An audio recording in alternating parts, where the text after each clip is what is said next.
The Cuban Missile Crisis was what the anti-Castro Cubans had dreamt about. They loved it. I mean, to them, this was the opportunity to finally get rid of Castro. They didn't seem to quite appreciate the fact that in the process they may have blown up the world. But if Castro could be disposed of, what the hell?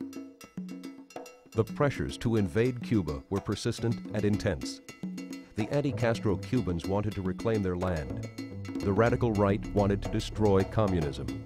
And individuals within the CIA saw this as an opportunity to avenge the Bay of Pigs fiasco.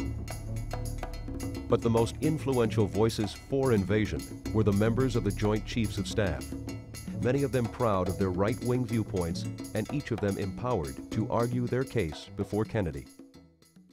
The logical argument is we don't really have to invade Cuba. That's just one of the difficulties that we live with in life, like we live with the Soviet Union and China. It becomes of no value unless the weapons, and that of course includes the doggone airplanes that can bomb it, unless the weapons that can cause trouble there are eliminated. All you have is a hunk of dirt that's taken a hell of a lot of people to hang on to. Well, let me ask you, if we go ahead with this airstrike, either on the missiles or the missiles and the planes, and the recommendations to do both, when could that be ready? We can be ready for attack at dawn on the 21st, that being the earliest possible day. The optimum day would be Tuesday morning. I appreciate your view about that. We all understand how not unsatisfactory alternatives. The argument for the blockade was that what we want to do is avoid if we can a nuclear war, provide for escalation, for imbalance. If somebody can keep them from doing the goddamn thing piecemeal, that's our problem. Go in there and frig around with a missile, you're screwed. You go in and frig around a little else, you're screwed. That's right. You're screwed. And if some goddamn thing, some way, you can say either do the son of a bitch and do it right, and quit frigging around. That was my point. If you don't frig around and go take a missile out, maybe our best point.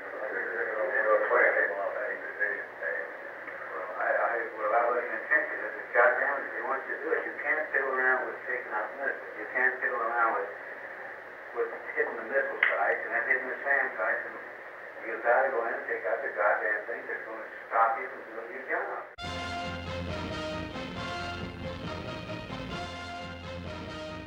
Kennedy refused to invade Cuba and was able to resolve the crisis peacefully.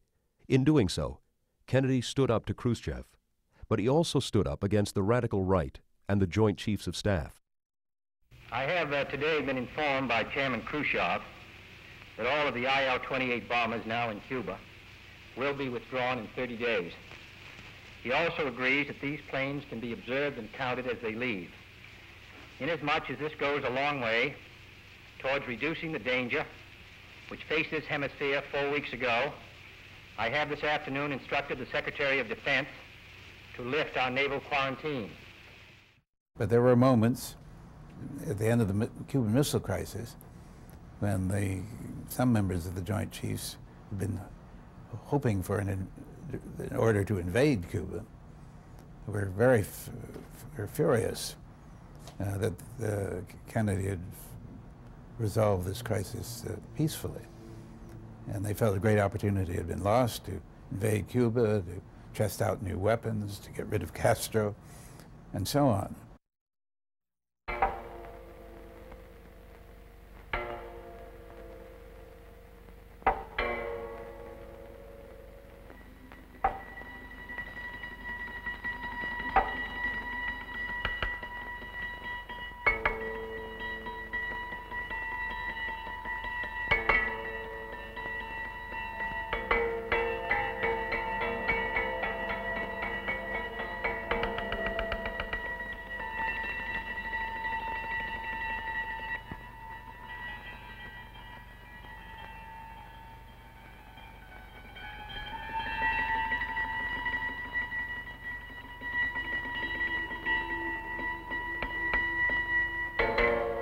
There are many ways to take a stand, some public, some private, some from reason, some from faith.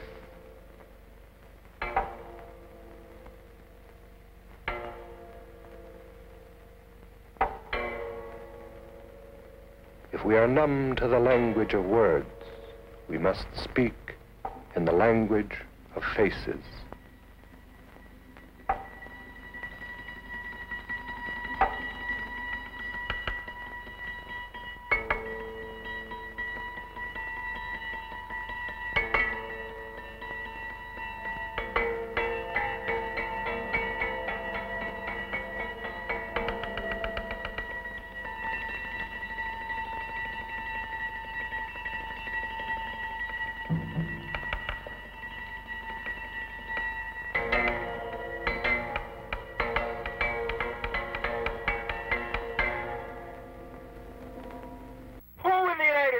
Really is for testing and dropping bombs.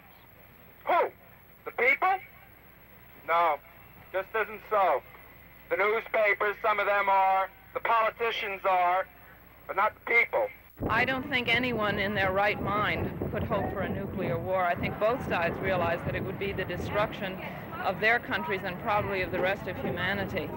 Who do you represent? I represent myself, my son, and my unborn child who will be born in November, and to protest silently as a private citizen and as a woman and a concerned mother the resumption of atmospheric nuclear testing, which I think was unnecessary and will start off a chain reaction of testing by other nations, thus contaminating the atmosphere, affecting future generations and God knows what all.